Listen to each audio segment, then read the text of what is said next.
സംഗീതം കൊണ്ട് കേരളത്തിന്റെ മുഴുവൻ ഹൃദയം കവർന്ന യുവ പ്രതിഭയാണ് റാപ്പർ വേടൻ.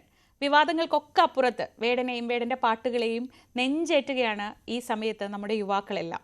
വിവാദങ്ങൾ കൊടുമ്പിരി കൊണ്ട് നിൽക്കുന്നതിനിടെയായിരുന്നു വേടന്റെ മോണോലോവ എന്ന പാട്ട് പുറത്തിറങ്ങിയത്. അതും ഇതേപോലെ തന്നെ ആളുകൾ സ്വീകരിച്ചു. തന്റെ പ്രണയിനിക്കായുള്ള പാട്ടെന്ന് വേടൻ പറഞ്ഞതോടെ എല്ലാവരും അന്വേഷിക്കാൻ തുടങ്ങിയത് ആരാണ് ആ പ്രണയിനി എന്നായിരുന്നു. അതിനിടെ കഴിഞ്ഞ ദിവസം മോണോലോവയുടെ വീഡിയോയും പുറത്തിറങ്ങി. മോണോലോവയിൽ കണ്ട ആ സുന്ദരിയാണോ വേടന്റെ പ്രണയിനി എന്നായിരുന്നു പിന്നീടുള്ള ചർച്ചകൾ. ഇപ്പോൾ നമുക്കൊപ്പമുള്ളത് മോണോലോവയിലെ ആ സുന്ദരിയായ മുഖം തന്നെയാണ് വിദ്യ വിജയകുമാർ. നമസ്കാരം വിദ്യ. നമസ്കാരം. ഇങ്ങനെ നമുക്ക് എപ്പോഴും ഭാഗ്യമെന്ന് പറയുന്നത് ഒരുപാട് ചർച്ച ചെയ്യപ്പെടുന്ന, അല്ലെങ്കിൽ എല്ലാവരും ഒരുപോലെ ആസ്വദിക്കുന്ന, സ്വീകരിക്കുന്ന ഒരു കലാസൃഷ്ടിയുടെ ഭാഗമാവുക എന്നൊക്കെ പറയുന്നത് ഒരു വലിയ ഭാഗ്യമാണ്. അങ്ങനെ നോക്കുമ്പോൾ വിദ്യ ഇപ്പോഴത്തെ ട്രെൻഡിങ് സ്റ്റാറാണ്. എങ്ങനെയായിരുന്നു ഈ മോണോലോവയിലേക്ക് എത്തിയത്? ആക്ച്വലി ഇത് എന്നെ വേടൻ അവരുടെ ക്രൂവിന് ഇൻസ്റ്റഗ്രാം പ്രൊഫൈൽ കാണിച്ചു കൊടുക്കുമായിരുന്നു. അങ്ങനെ വേടൻ്റെ ക്രിയേറ്റീവ് ഡയറക്ടറാണ് എന്നെ ഇതിനായിട്ട് കോൺടാക്ട് ചെയ്യുന്നത്. അതിനായിട്ട് ഇൻസ്റ്റഗ്രാമിൽ ആദ്യം മെസ്സേജ് അയച്ചു, പിന്നെ കോൺടാക്ട് ചെയ്യുമായിരുന്നു. ഈ ഫസ്റ്റ് മെസ്സേജ് കണ്ടപ്പോൾ നമ്മുടെ ഒരു ഫസ്റ്റ് ഫീലിംഗ് നമ്മൾ കാണുന്നുണ്ട്. വേടൻ എങ്ങനെയാണ് ഇപ്പോൾ കേരളത്തിൽ ആക്സെപ്റ്റ് ചെയ്യപ്പെടുന്നത്, എത്രത്തോളം വലിയ സ്റ്റാർ ആണെന്നൊക്കെ അറിയാലോ. അപ്പോൾ ആ ഒരു ഫസ്റ്റ് മെസ്സേജിൻ്റെ ആ സമയത്തുള്ള വിദ്യയുടെ റെസ്പോൺസ് എന്തായിരുന്നു? ആക്ച്വലി വേടൻ്റെ ക്രിയേറ്റീവ് ഡയറക്ടർ എനിക്ക് മെസ്സേജ് അയക്കുമ്പോൾ എനിക്കറിയില്ലായിരുന്നു വേടൻ്റെ വർക്കാണ്. ഒരു വർക്ക് റിലേറ്റഡ് കാര്യം പറയാനാന്ന് പറഞ്ഞു. ദെൻ ഞാൻ ഓഫീസിൽ ഷിഫ്റ്റിന് കയറാൻ നിൽക്കുന്ന ടൈമിലാണ് എനിക്ക് കോള് വരുന്നത്. അപ്പോഴാണ് പറയുന്നത് വേടൻ്റെ നെക്സ്റ്റ് ലവ് സോങ്ങിലേക്കാണ്, എൻ്റെ വേടൻ്റെ പ്രണയിനിയായിട്ട് അഭിനയിക്കാനാണ് എന്ന് പറഞ്ഞു. അപ്പോൾ ആ സെക്കൻഡിൽ അപ്പോൾ ഞാൻ ഭയങ്കര എക്സൈറ്റഡ് ആയി. ബിക്കോസ് ആ ഷിഫ്റ്റിൽ അന്നത്തെ ദിവസം പിന്നെ എങ്ങനെയായിരുന്നത്? ഞാൻ ആരുടെ അടുത്തും പറഞ്ഞില്ല, എന്നാൽ ഭയങ്കര എക്സൈറ്റഡ് ആയിട്ട് എനിക്ക് എക്സ്പ്രസ് ചെയ്യാൻ പറ്റാത്തൊരവസ്ഥയായിരുന്നു. വെറുതെ ഇരുന്ന് ചിരിക്കാനൊക്കെ തുടങ്ങിയോ? ഏതാണ്ട് അതുപോലെ തന്നെ. ഞാൻ എൻ്റെ വളരെ അടുത്ത സുഹൃത്തുക്കളോട് മാത്രം ഷെയർ ചെയ്തു. വീട്ടുകാരോടും സുഹൃത്തുക്കളോടും അപ്പം തന്നെ വിളിച്ച് വിവരം പറയുമായിരുന്നു. പിന്നെ ഞാൻ ഒരു വീക്ക് മുന്നേ ഞാൻ വേടൻ്റെ ഒരു പ്രോഗ്രാം കാണാൻ പോയിരുന്നു. വീട്ടിനടുത്ത് ഒരു കോളേജിലൊരു പ്രോഗ്രാം നടക്കുന്നുണ്ടായിരുന്നു. അപ്പോൾ എല്ലാവരെയും പോലെ വളരെ ദൂരെ നിന്ന് പ്രോഗ്രാം. ഇത് ഈ കോണ്ടാക്ട് ചെയ്ത് വിദ്യയാണ് കാസ്റ്റ് ചെയ്യുന്നതെന്ന് തീരുമാനിച്ചതിന് ശേഷമാണോ? അല്ല, ഇതിനൊക്കെ മുമ്പ്. ഓക്കെ. അപ്പോൾ വേടൻ്റെ അടുത്ത് നമുക്ക് എത്താൻ പോലും പറ്റിയില്ല. അന്ന് എനിക്കറിയില്ലായിരുന്നു പിന്നെ വേടൻ്റെ മോണോലോവ ആവാൻ പോകുന്ന ഞാനാണ്. അപ്പോൾ ആ ഷൂട്ടിന്റെ സമയത്ത് തന്നെ ഇത് സോങ് പ്രിപ്പയർ ചെയ്ത് കഴിഞ്ഞിട്ടായിരുന്നോ ഷൂട്ട്? അതെ, സോങ് എല്ലാം എനിക്ക് മുമ്പേ അയച്ചു തന്നിട്ടുണ്ടായിരുന്നു. അപ്പോൾ എന്തായിരുന്നു വിദ്യയുടെ ഭാഗത്തു നിന്നുള്ളൊരു പ്രിപ്പറേഷൻ? ആദ്യം അറിയേണ്ടത്, വിദ്യക്ക് അങ്ങനെ ഒരു ആഗ്രഹം ഉണ്ടായിരുന്നോ, ഒരു ആക്ടിങ് കരിയർ, അല്ലെങ്കിൽ അങ്ങനെ ഒരു ആഗ്രഹം മുമ്പ് തന്നെ ഉള്ള ഒരാളായിരുന്നു? അതിന് മുമ്പ് തന്നെ ചില മ്യൂസിക് വീഡിയോയിലൊക്കെ ചെയ്തിട്ടുണ്ട് അല്ലേ? അതെ, ചെറിയ വർക്ക്സ് ഒക്കെ ചെയ്തിട്ടുണ്ട്. പക്ഷെ ആദ്യമായിട്ടാണ് ഇത്രയും എസ്റ്റാബ്ലിഷ്ഡ് ആയിട്ടുള്ളൊരു വർക്ക് ചെയ്യുന്നത്, അതും വേടനെ പോലുള്ള ഒരു ആളുടെ കൂടെ. ആഗ്രഹം ഉണ്ടായിരുന്നു. ഓഫ് കോഴ്സ് എല്ലാവരുടെയും പോലെ തന്നെ ഒരു വലിയ വർക്കിൻ്റെ പാർട്ട് ആവണം എന്ന് ആഗ്രഹം കാണുമല്ലോ. സിനിമ തന്നെയാണ് ലക്ഷ്യം. അപ്പം മോഡലിംഗ് അതിൻ്റെ കൂടെ ചെയ്ത് പോകുന്നുണ്ടായിരുന്നു. അപ്പോഴാണ് ഇങ്ങനെ ഒരു കോള് വരുന്നത്. അപ്പോൾ ഷൂട്ടൊക്കെ എങ്ങനെ ഉണ്ടായിരുന്നു? പിന്നെ ഇനി അറിയേണ്ടത് അതൊക്കെയാണ്. അത് കഴിഞ്ഞു, ആ ദിവസത്തെ എക്സൈറ്റ്മെന്റ് കഴിഞ്ഞു, ഏതാണ്ട് തീരുമാനമായി. പിന്നെ ഇനി ഷൂട്ടിന് വേണ്ടിയുള്ള കാത്തിരിപ്പാണല്ലോ. അപ്പോൾ അതെങ്ങനെയായിരുന്നു? ഷൂട്ട് ഉടനെ തന്നെ ഉണ്ടായിരുന്നു. അതിനായിട്ട് എറണാകുളം പോയി. എറണാകുളത്ത് വെച്ചായിരുന്നു ഷൂട്ടെല്ലാം നടന്നത്. ആൻഡ് വേടനെ മീറ്റ് ചെയ്തപ്പോൾ എല്ലാവരുടെ അടുത്തും ഭയങ്കര സ്വീറ്റ്. അതിന് കുഞ്ഞു കുട്ടികൾ മുതൽ മുതിർന്നവർ വരെ അവിടെ ഒരുപാട് പേര് വേടനെ കാണാൻ വന്നിരുന്നു. അവരുടെ അടുത്ത് എല്ലാവരുടെ അടുത്തും ഫോട്ടോ എടുക്കാനും ഒന്ന് സംസാരിക്കാനും വിശേഷങ്ങൾ ചോദിക്കാനും ഒക്കെ മനസ്സ് കാണിക്കുന്ന, അതിനുവേണ്ടി ടൈം സ്പെൻഡ് ചെയ്യുന്ന, ഇത്രയും ബിസി സ്കെഡ്യൂളിനിടയിലും ടൈം സ്പെൻഡ് ചെയ്യുന്ന ഒരാളാണ്.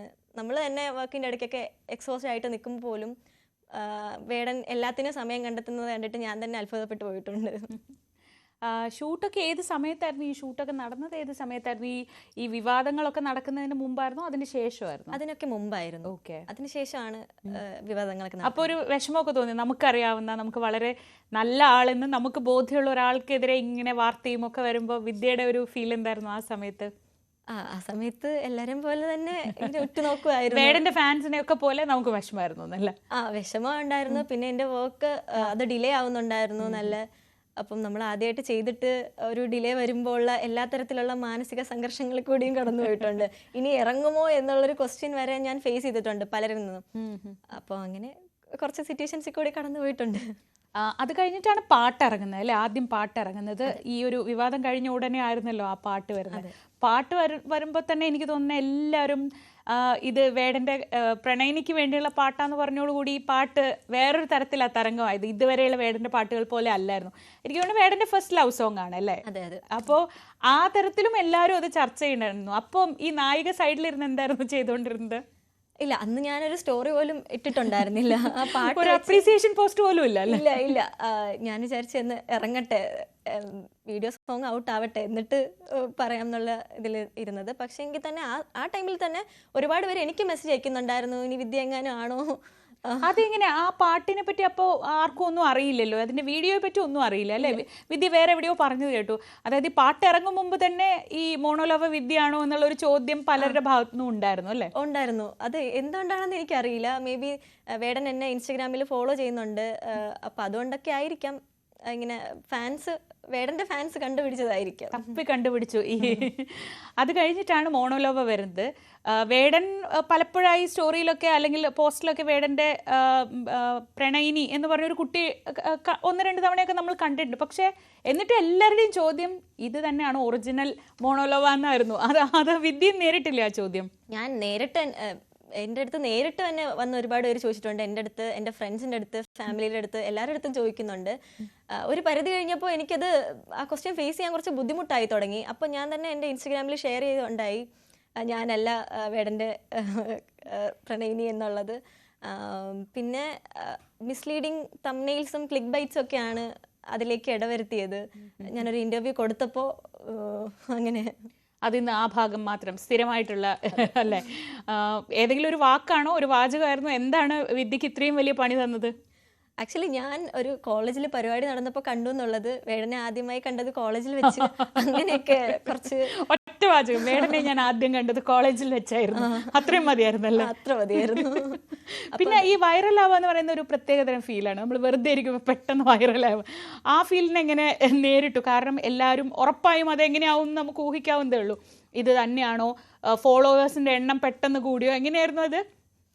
ഫോളോവേഴ്സിൻ്റെ എണ്ണമൊക്കെ കൂടിയിട്ടുണ്ട്. പെട്ടെന്ന് എനിക്ക് ഇതുവരെയും എൻ്റെ ഒരു ഇത്രയും ഏജ് ഗ്യാപ്പിൽ, ലൈക്ക് നമ്മുടെ ഏജിലൊക്കെ ഉള്ളവരെ എന്നെ തിരിച്ചറിയുന്നുണ്ട് എന്നല്ലാതെ കുറച്ച് പ്രായമുള്ളവരൊക്കെ ആദ്യമായിട്ടാണ് എന്നെ തിരിച്ചറിയുന്നത്. അതും ഓടി വന്ന് വേടന്റെ വിശേഷങ്ങൾ ചോദിക്കും, വിളിക്കാറുണ്ടോ, വിളിക്കുമ്പോൾ അന്വേഷണം പറയണം എന്ന് പറയും, മോണോലോവ അല്ലേ എന്ന് എടുത്ത് ചോദിക്കും. മറ്റേത് ഇൻസ്റ്റഗ്രാമിൽ കണ്ടിട്ടുണ്ട്, അങ്ങനെയുള്ളൊരു ഇതേ ചോദിക്കത്തുണ്ടായിരുന്നുള്ളൂ. പക്ഷെ ഇപ്പോഴാണ് ഇങ്ങനെ പേരെടുത്ത് ചോദിക്കലുണ്ട്. വിദ്യ വിജയകുമാർ മാറി ഏതാണ്ട് മോണോലോവയായോ? മോണോലോവ മാത്രമല്ല, വേടന്റെ ഗേൾ ഫ്രണ്ട് ആണോ എന്നാ വന്ന് ചോദിക്കുന്നത്. അത് കുറച്ച് ബുദ്ധിമുട്ടുള്ള ഒരു ചോദ്യമാണ്. ബിക്കോസ് വേടനും പേഴ്സണൽ ലൈഫ് ഉണ്ട്, എനിക്കും പേഴ്സണൽ ലൈഫ് ഉണ്ട്. അപ്പൊ ഞാൻ ആ ചോദ്യത്തെ നേരിട്ടാലും വീട്ടുകാർക്കൊക്കെ കുറച്ച് ബുദ്ധിമുട്ടുണ്ട്. വിദ്യ അതിന് പലയിടത്തായിട്ട് മറുപടി കൊടുക്കേണ്ടി വന്നു അവസാനം. ഇനിയും അത് മനസ്സിലാക്കാത്ത കുറെ പേരുണ്ടാവും. ഒരു പക്ഷെ ഇത് തന്നെയാണ് ഒറിജിനൽ മോണോലോവ എന്ന് വിചാരിക്കുന്നുണ്ട്. അവരോട് എന്താ പറയാനുള്ളത് വിദ്യക്ക്? ഞാനല്ല സത്യത്തിൽ എൻ്റെ ഞാൻ ഇങ്ങനല്ല അല്ലേ? ഞാൻ ഈ പാട്ട് ഇറങ്ങിയപ്പോൾ തന്നെ അങ്ങനെ പറയുന്നുണ്ടായിരുന്നു. സോ അതിന്റെ ഒരു ക്ലാരിഫിക്കേഷന് വേണ്ടി ഞാനൊരു ഇന്റർവ്യൂ കൊടുത്തു. പിന്നെ അതിനെക്കാട്ടിലും വലിയ പ്രശ്നമായി. അങ്ങനെയാണ് ഇപ്പൊ കൂടുതൽ പേരും അത് അറിഞ്ഞിരിക്കുന്നത്. ഒരുപാട് പേരിലേക്കും വേടന്റെ ലവർ ആണ് എന്നുള്ള രീതിയിൽ റീച്ച് ഉണ്ട്. എന്നാ ഇപ്പൊ ഇതാ ഞങ്ങൾ പ്രഖ്യാപിക്കുന്നു, അതല്ല ഇത് വിദ്യ വിജയകുമാർ അല്ലേ? വിദ്യ വിജയകുമാർ എന്ന മോഡലാണ്, ആക്ടറാണ്. വിദ്യ അതിലൊരു ആ മ്യൂസിക് വീഡിയോയിലെ നായിക മാത്രമാണ്. ഇതല്ല വേടന്റെ കാമുകി എന്നുള്ളത് വിദ്യ ഇപ്പോൾ ക്ലാരിഫൈ ചെയ്യാണ്. വിദ്യ